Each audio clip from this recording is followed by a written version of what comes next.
This is Demirac's new DSX 60. It is taking the place of the DRS 50. It's the very first DXS shear in North America in this size. It's serial number 001, and we are mounting it on a 480. It's got the DemiPower 2.0 cylinder, so we were able to spec this shear is a bit smaller than what would normally get put on, but because of that cylinder having more power, it'll cut the material that the customer requires. So this shear is pretty much going to just cut 10-inch pipe all day, every day. The process there from when we got the drawings about a week and a half ago, as soon as we got the blueprints from Demirac, they're just like a 3D DXF files. So we go through those pretty quickly because it was a big panic. Usually I construct the model out of 3D first, make sure everything's going to work out, like see if there's going to be any challenges welding it together. So I got that all 3D constructed, then we ship off all the plate files to the plasma table, get them all cut out. Once we get those back, you just go through everything, do a bit of a QC check, make sure everything's going to match up properly, right materials. Biggest thing on this arm for us is just the quality, so making sure that the welds and the material thickness and everything's going to line up so we don't have any issues down the road.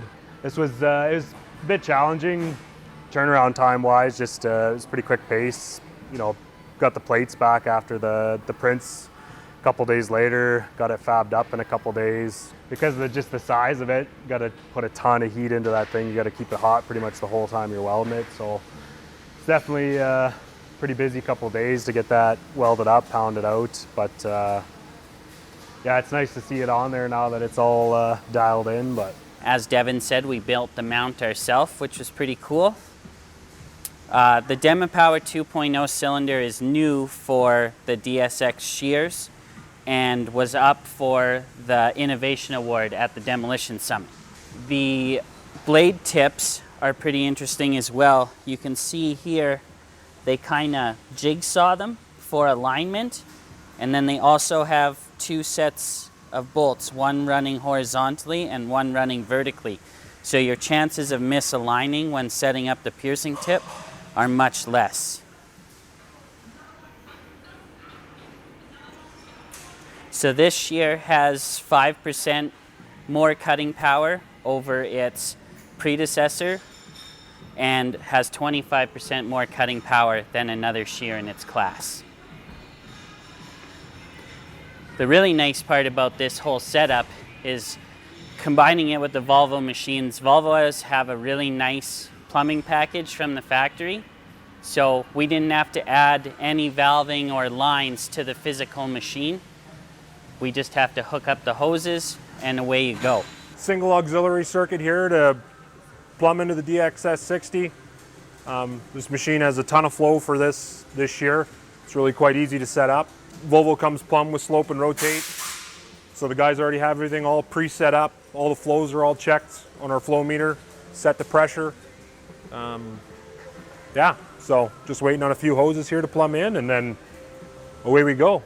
Everything's already all dialed in. So the thing with setup on a hole like this is it's pretty specific to the attachments. So, you know, you make it pretty foolproof in the cab.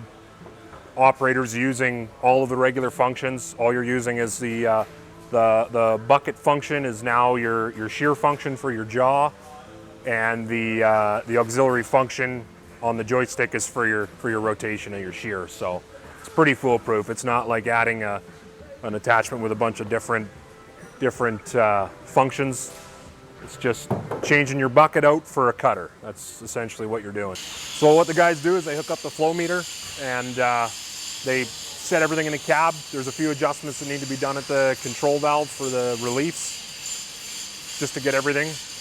Obviously your shear function is going to be running at full machine system pressure, which is upwards of 5,000 psi. So, but the rotate circuit's quite a bit lower than that, but everything's either done at the control valve or in the cab.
it.